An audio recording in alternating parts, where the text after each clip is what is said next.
Hello, students, and welcome to the Virtual Learning Network. This is session 9 for Modern India 1857 to 1964, and here we will discuss Indian National Congress formation. The topics to be covered are Introduction, Milieu, Political Associations before 1885, Imperial Response, the role of the educated Indians, foundation of the Congress, controversies relating to its origin. Now, first is introduction. On Monday, 28th December 1885, 72 persons met in the hall of Gokuldas Tejpal Sanskrit College in Bombay. They were attending the inaugural session of the Indian National Congress. And since then, this body went on to play a pivotal role in India's struggle for liberation from British rule. So, Indian national Congress form हुई थी 28 दिसंबर 1885 को. वहाँ पे एक meeting हुई थी 72 लोगों की गोकुलदास तेजपाल संस्कृत कॉलेज में, जो कि बॉम्बे में सिचुएटेड है. Now the background scene, milieu, जो सीन था उस टाइम पे, जो सिचुएशन थी. As the British extended their sway over India, a sullen feeling of a resentment grew among the people. It was based on their perception that the new rulers were responsible for their economic hardships. They also felt that they were being looked down upon in their own country and their way of life was being threatened. The opportunities available to them for advancement were insufficient. सो जब British ने अपना राजपाट extend किया India में, तो उस time पे जो इंडिया के लोग थे उनके बीच में बहुत ही अजीब फीलिंग स्टार्ट हो गई थी. उनका ये परसेप्शन था कि जो न्यू रूलर्स हैं, यानी कि जो ब्रिटिश हैं, वो ही उनकी इकोनॉमिक हार्डशिप के लिए रिस्पॉन्सिबल है. फिर उनको ऐसा भी लगा कि उनकी कंट्री में, इंडियंस की कंट्री में, उनके ऊपर ही ज़्यादा अत्याचार हो रहे हैं. एंड इसके लिए जो रिवोल्ट था 1857 का रिवोल्ट स्टार्ट हुआ इन अ वे sprang up as an outburst of accumulated discontent of masses in different parts of the country. Now here we will discuss the new leaders, art and literature and newspapers and journals. इन तीनों ने बहुत important role play किया था. सबसे पहले the new leaders. The failure of this revolt revealed the inadequacy of the traditional method of protest. It also showed that the old aristocratic classes could not be the saviors of Indian society. The English educated middle class seemed to be the hope of the future. The agitation carried on by this class was of a completely different character. So, जब revolt fail हुआ तो उस time पे ये पता चल गया था कि जो ट्रेडिशनल मेथड हम अपना रहे हैं ब्रिटिशर्स से लड़ने का, वो ठीक नहीं है. और इससे ये भी पता चला था कि जो इंडियन सोसाइटी की जो मेन क्लास है, एरिस्टोक्रेटिक जो पुरानी क्लास थी, वो ठीक से काम नहीं कर सकती है. और इसलिए जो इंग्लिश एजुकेटेड लोग थे इंडिया के, उन्होंने फ्यूचर होप उनकी शुरू हुई, और उससे फिर एजिटेशन जो आई थी वो बिल्कुल ही अलग थी. Then art and literature. During this period, ideas of nationalism and patriotism were given popular form in songs, poems, and plays. Many of the songs were composed of the Hindu Mela, which was organized for some years from 1867 onwards by a group of Bengali leaders. The purpose was to spread nationalist ideas and promote indigenous arts and crafts. Then, newspapers and journals. The newspapers and journals played an creditable role in building up public opinion in favor of Indian national interest and against the excesses and iniquities of the colonial administration. Some well-known English language papers of this period were Amrita Bazar Patrika, Hindu Patriot, and Som Prakash, published from Calcutta, Hindu Prakash and Native Opinion from Bombay, and the Hindu from Madras. Some important papers published in Hindi were Hindustan, Bharat Mitra, and Jagat Mitra. Jame Jahan Numa and Khushdil Akbar were well-known Urdu newspapers. Now next is political associations before 1885. The Indian National Congress was not the first political association to be established in India. Various associations have been established earlier. So Indian national Congress पहली कोई political establishment नहीं थी जो India में start हुई थी. इससे पहले भी बहुत सारी पॉलिटिकल पार्टीज बनी थी. The beginning of organised political activity in India generally dates back to the establishment of Landholders Society in 1837. सो सबसे पहले अगर हम देखें जो पॉलिटिकल स्टैब्लिशमेंट हुई थी इंडिया में वो थी लैंड लॉर्डर्स सोसाइटी जो 1837 में स्टार्ट हुई थी. Then it was an association of landlords of Bengal, Bihar and Orissa, and its principal objective was to guard its class interest. So ये जो लैंड होल्डर्स की जो एसोसिएशन बनी थी ये थी बिहार, बंगाल और उड़ीसा में, और इनका मेन ऑब्जेक्टिव था लैंड होल्डर्स के इंटरेस्ट को गार्ड करना, सेफ गार्ड करना. In 1843 was formed another association named Bengal British India Society. Its objective was wider, that is, to protect and promote general interest of public. Then, in 1851, the two associations were merged. So, दोनों associations merge हुई थी 1851 में, giving rise to a new one, named the British Indian Society. So, Landlorder Society और जो दूसरी बनी थी that is Bengal British India Society, ये दोनों 1851 में मर्ज हो गई थी और इसको नाम दिया गया था British Indian society. This was the time when the charter of the British east India company was due for renewal and a new need was felt to make the views of Indians known to the authorities in London. Associations were also formed about this time in Bombay and Madras. So जब charter जो था east India company का जब वो renew के time पे था उस टाइम पे बॉम्बे और मद्रास में भी एसोसिएशंस बन चुके थे. These were called the Bombay association and the Madras native association. So जो बॉम्बे और मद्रास में एसोसिएशंस बने थे उनका नाम था बॉम्बे एसोसिएशन और मद्रास नेटिव एसोसिएशन. ये बने थे 1852 में. Then all these associations were dominated by wealthy landed gentry. Similar but lesser known associations were established in other parts of India too. Deccan Association can be mentioned as one of them. So दूसरे parts में भी कुछ associations बने थे जो politically काम कर रहे थे और उनमें से एक था Deccan Association. Then the three presidency associations sent petitions suggesting changes in East India Company's charter. These suggestions give us a fairly good idea of the attitude of the publicly conscious classes in India at that time. Then, next is the imperial response. Needless to say, all these activities of the educated Indians did not go unnoticed. सो ये सारी जो activities थी political establishments करना और revolts वगैरह ये कभी भी अननोटिस नहीं हुई थी. The British government took a note of the growing political discontent and quickly went on the offensive. This was reflected in the policies pursued by Lord Lytton who came to India in 1876. So British government इन सबको ही ध्यान से देख रही थी कि क्या पॉलिटिकल डिसकॉन्टैक्ट हो रहा है, कौन कौन सी पार्टी इस्टेब्लिश हो रही हैं और उनकी फिर अपनी नई पॉलिसीज़ बनाना और उनको कैसे ख़त्म करना है, ये काम शुरू हुआ था लॉर्ड लिटन के आने से जो आए थे 1876 में. Then Lord Lytton followed openly reactionary and anti-Indian policies. These afforded excellent opportunities to the Indian Association to organize a number of all India political agitations. So Lord Lytton ने एक ओपन रिएक्शनरी पॉलिसी फॉलो की और इसमें सारे excellent opportunities afford की गई थी ताकि इंडियन एसोसिएशन जो है वो अलग अलग लोगों को पॉलिटिकल एजिटेशंस में ऑर्गेनाइज कर सकें. Lytton sent an expensive expedition of Afghanistan which was financed out of Indian revenues. He removed import duties on cotton textile to benefit British cloth industry at the cost of the nascent Indian textile industry.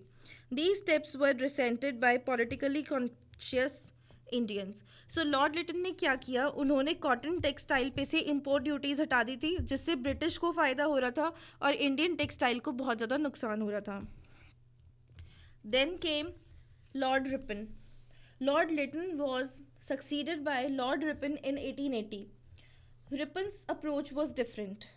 He held that the educated Indians possessed legitimate aspirations in keeping with their education, and the pledges given by the British Parliament from time to time in this regard should be honoured. Lytton's administration, he argued, had given the impression, rightly or wrongly, that the interests of the natives of India were in all ways to be sacrificed to those of England. He wanted to harness the talents of the educated classes for strengthening British rule. So he repealed the Vernacular Press Act, promoted local self government institutions, encouraged the spread of education, and brought the Afghan war to an end. His policy, however, could not proceed beyond certain limits on account of the constraints imposed by the very character of British rule in India.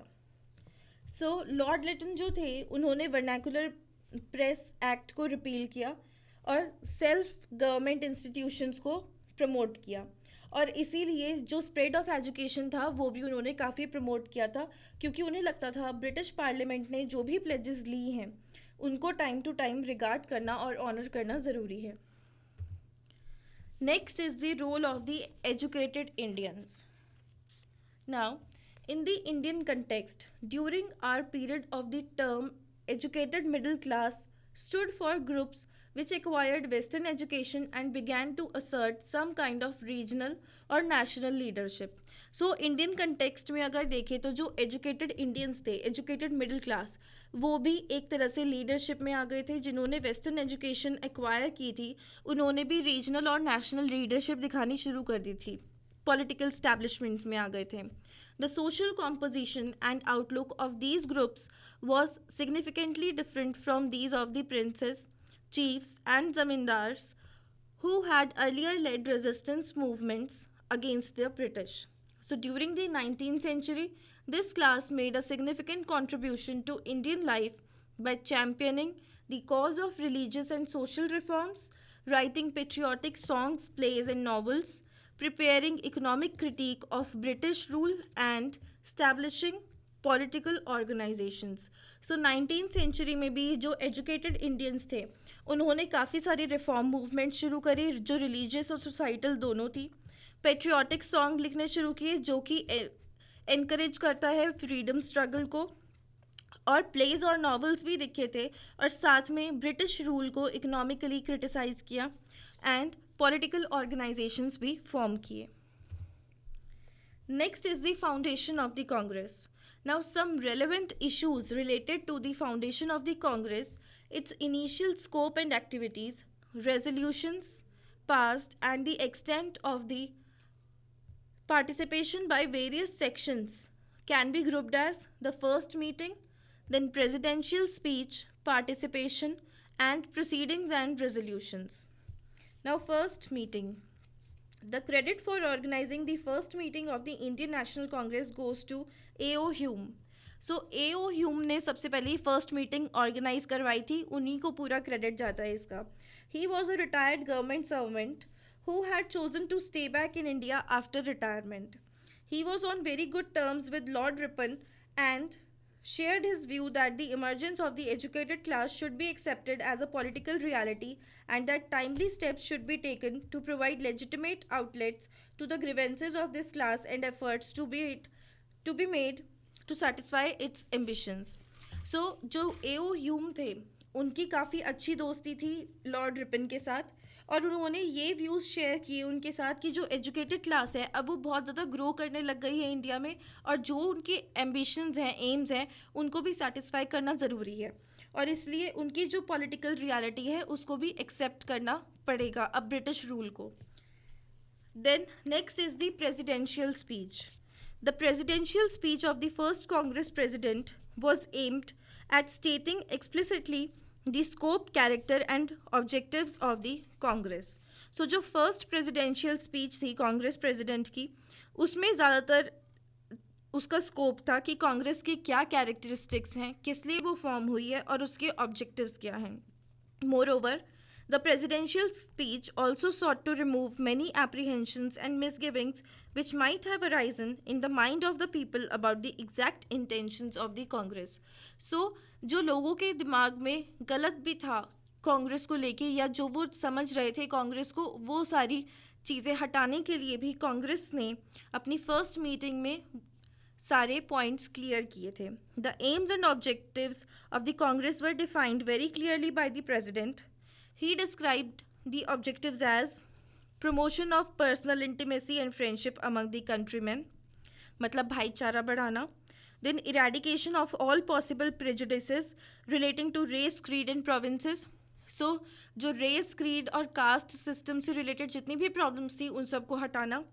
उसके बाद consolidation of sentiments of the national unity, recording of the opinions of educated classes on pressing problems of the day and laying down lines for future course of action in public interest.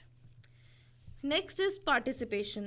It is often argued that the lawyers predominated in the Congress. For example, a noted historian, Anil Seal, points out that over half the delegates at the first Congress, that is 39 out of 72, were lawyers, and that during the decades to come, more than one third of the delegates to every Congress session belong to the legal professions. So, जो participation था कांग्रेस में first meeting में उनकी 72 members थे और उसमें से 39 जो थे वो लॉयर्स थे. सो ज़्यादातर हाफ से भी ज़्यादा जो डेलीगेट्स थे वो सभी लीगल प्रोफेशन से थे. और उसके साथ साथ ओल्ड एरिस्टोक्रेसी में राजाज, महाराजाज और बिग ज़मींदार्स वगैरह भी थे और जो वेल्दी मर्चेंट्स थे उन्होंने भी पार्टिसिपेट किया था. Then the proceedings and resolutions. The proceedings of the Congress were conducted in the most orderly and efficient manner. The resolutions were moved, discussed and passed in accordance with strict parliamentary procedure. So जो जितनी भी proceedings थी, जो भी discussions हुई थी कांग्रेस की meeting में, वो बहुत ही ऑर्डरली और डिसिप्लिन मैनर में हुई थी. जितने भी रेजोल्यूशंस थे उनको ठीक से पास किया गया और एक तरह से पार्लियामेंट के प्रोसीजर के हिसाब से ही चलाया गया था. Each resolution was proposed by a member belonging to one province, then seconded by a member belonging to another province and was supported by members from other province. So her province के एक member ने अपनी जो भी problems थी वो सामने रखी थी और ऐसे करके एक एक करके सबने अपनी उसमें मत बताया था कि कौन किसको सहमति दे रहा है. So first कांग्रेस ने 9 resolutions adopt किए थे. One resolution demand was put forward for the appointment of a royal commission. Other resolution demanded the abolition of the Indian Council of Secretary of State for India. There was also a resolution on foreign policy.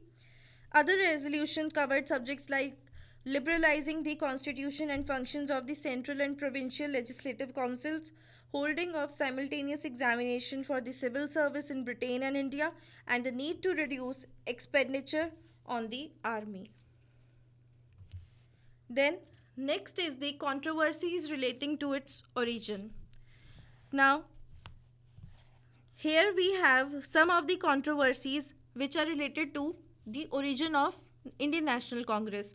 First is the official conspiracy theory, then ambitions and rivalries of Indian elites, and growth of feeling that there should be an all India political body. First is official conspiracy theory. Here, if a body like the Indian National Congress had been founded by an Indian, it would have been accepted as something normal and logical. But the fact that the idea for an all India political organization was given concrete and final shape by an Englishman, which was A.O. Hume, has given rise to many speculations. Now, why should an Englishman take the initiative? So क्योंकि एक Englishman ने INC शुरू किया था तो इस वजह से उसमें बहुत सारी प्रॉब्लम्स आई थी. लेकिन अगर किसी इंडियन ने ही स्टार्ट की होती है पॉलिटिकल स्टैब्लिशमेंट तो उसको एक नॉर्मल इंसिडेंट की तरह लिया गया होता. And moreover, Hume was not just an Englishman, he belonged to the Indian civil service. It is said that while in service, he had come across a mass of material which suggested that as a result of sufferings of the masses and alienation of intellectuals, Much discontent had accumulated, and this could pose a threat to the continuance of British rule. Next is ambitions and rivalries of Indian elites. During the last 2 decades, many historians, mainly centered at Cambridge, have argued that the Indian National Congress was in some ways not really national, that it was a movement of self interested individuals, and that it functioned as a vehicle for the pursuit of their material interest and parochial rivalries. सो कई बार लोग ये भी argue करते हैं कि जो Indian national Congress था वो लोगों के हित के लिए नहीं था, सोसाइटी के लिए नहीं था, वो इंडियन एलिट्स ने अपने एम्बिशंस को पूरा करने के लिए और अपनी राइवलरीज को सेटिस्फाई करने के लिए फॉर्म किया था.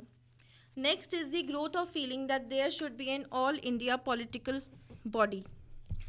Viewed in a large context, the founding of the Indian National Congress was a response to the then existing political and socio-economic conditions which had resulted from long subjection of the alien rule. सो जो alien rule था यानी कि जो British rule था उसको overcome करने के लिए उसके अगेंस्ट जाने के लिए इंडियन नेशनल कांग्रेस फॉर्म किया गया था. वो उसके रिस्पॉन्स में एक बॉडी थी, ऐसा भी लोग कहते हैं. And during the 1880s, as we have seen, the idea of a national organisation was very much in the air. In fact, during the last 10 days of 1885, as many as 5 conferences were held in different parts of the country.